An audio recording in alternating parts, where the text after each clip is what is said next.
अर्जुनी नगर पंचायत में कार्यरत स्वच्छता कर्मचारियों ने नववर्ष के पहले दिन ही उपोषण शुरू कर दिया है। इसका कारण उन्हें सितंबर से दिसंबर 2025 तक का वेतन अभी तक नहीं मिला है। वहीं कर्मचारी शहर में कचरा संकलन, सफाई और नागरिकों के स्वास्थ्य सुरक्षा की जिम्मेदारी निभा रहे हैं, लेकिन बढ़ती महंगाई के बीच उन्हें परिवार का खर्च, बच्चों की पढ़ाई और घरेलू जरूरतें पूरी करने में कठिनाइयों का सामना करना पड़ रहा है। स्वच्छता कर्मियों ने नगर पंचायत मुख्याधिकारी और जिलाधिकारी को बार-बार शिकायतें दी, लेकिन अभी तक इस पर कोई ठोस कार्रवाई नहीं हुई है। नमस्कार, मेरा नाम दर्शना फटोले है।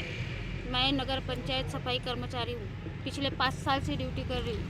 यहाँ पर हमारा पेमेंट न महीने से बराबर होता नहीं, और होता भी है तो ऊपर से हमको पैसे वापस मांगे जाते हैं, तो हमको देना पड़ता है वापस, तो वो अब हम नहीं देंगे वापस। ऊपर से कुछ बोलने जाओ तो तुमको अभी के अभी काम से निकाल देंगे, अभी के अभी काम से निकाल देंगे, ये हमको बारंबार धमकी मिलती है। पीएफ का पैसा जमा होता नहीं है, होता भी है तो 5,000 एक साल में, बस इतना ही होता, उसके ऊपर नहीं होता।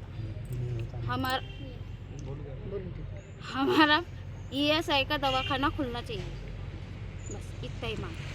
हम हमारे उपोषण में बैठे हैं जब तक कि हमारी मांगे पूरी नहीं हो जाती। जो हमारा किमान वेतन है वो हमको नहीं मिलेगा, हम इस जगह से उठने वाले नहीं हैं, चाहे मर भी जाए तो चलेगा। ठीक आहे। माझं नाव दीपक सुधाकर बोलतरे आहे। मी अर्जुनी मोर येथे राहतो। नगर पंचायत अर्जुनी मोर येथे सफाई कर्मचारी म्हणून काम करतो। उपोषणावर बसण्याचे कारण आमच्या मागण्या आहेत। आम्हाला वेळोवेळी पगार भेटला पाहिजे, तोही पगार किमान वेतनानुसार मिळाला पाहिजे। नंबर 2 मागणी आहे आमची 7 तारखेच्या आतमध्ये पगार झाला पाहिजे खात्यावर जमा। तिसरा आहे आमचा EPF विषयी आम्हाला काहीच माहिती नाही आहे। EPF विषयी आम्हाला पूर्ण माहिती हवी आहे। चौथा आहे आरोग्य तपासणी आमची वेळोवेळी झाली पाहिजे, महिन्यातून एकदा तरी झाली पाहिजे आरोग्य तपासणी, आणि गणवेश मिळाले पाहिजेत सर्वांना। तिसरा आहे आमचा आरोग्य विमा।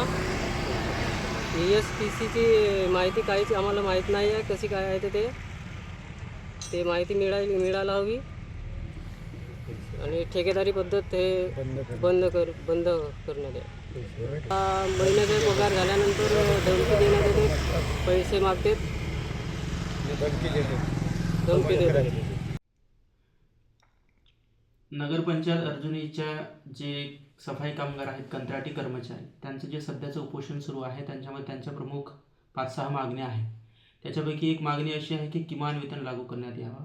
तर याद्वारे मला हे सांगावंसं वाटतं की आपण जून जुलैपासून जे त्यांचं नवीन कंत्राट सुरू झालं आहे तेव्हापासून आपण किमान वेतनच्याच हिशोबाने आपण कंत्राटदाराला पैसे देत आहोत, आणि कंत्राटदारसुद्धा त्यांच्या खात्यामध्ये किमान वेतन दरानुसारच त्यांचे वेतन त्यांच्या खात्यात अदा करत आहे।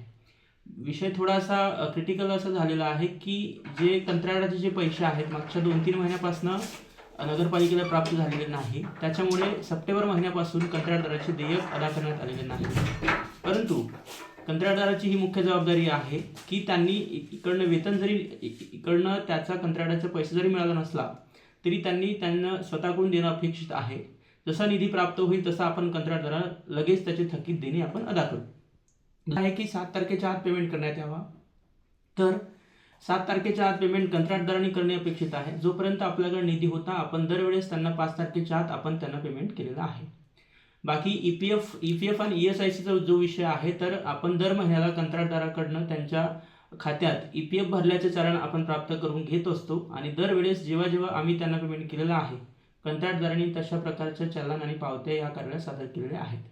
राहिला विषय बाकी दुसरा जो आहे की त्यांचा अपघात विम्याबद्दलचं जे काही त्यांना मार्गदर्शन पाहिजे आहे त्याबाबत आपण याआधी पण त्यांना मी कळवलेलं होतं तोंडी की आपण एखाद दिवशी आपण कॅम्प घेऊन अशा प्रकारची त्यांची पूर्ण जी काही माहिती असेल ESIच्या संदर्भात आपण त्यांना ती देऊ। ठेकेदारी पद्धत बंद करण्याबाबत जो विषय आहे, तर घनकचरा व्यवस्थापन ही आउटसोर्सिंग करायची असल्यामुळे आणि शेवटी नगरपंचायत स्वतःकडे लेबर नसल्यामुळे किंवा स्थायी लेबर नसल्यामुळे ते कंत्राटदारामार्फतच करणे अपेक्षित आहे। त्यामुळे ही कंत्राटदारामार्फतच ही म्हणजे सर्वच ठिकाणी कंत्राटदारामार्फतच करण्यात येते। Bureau report, Lokvahini news, Gondia.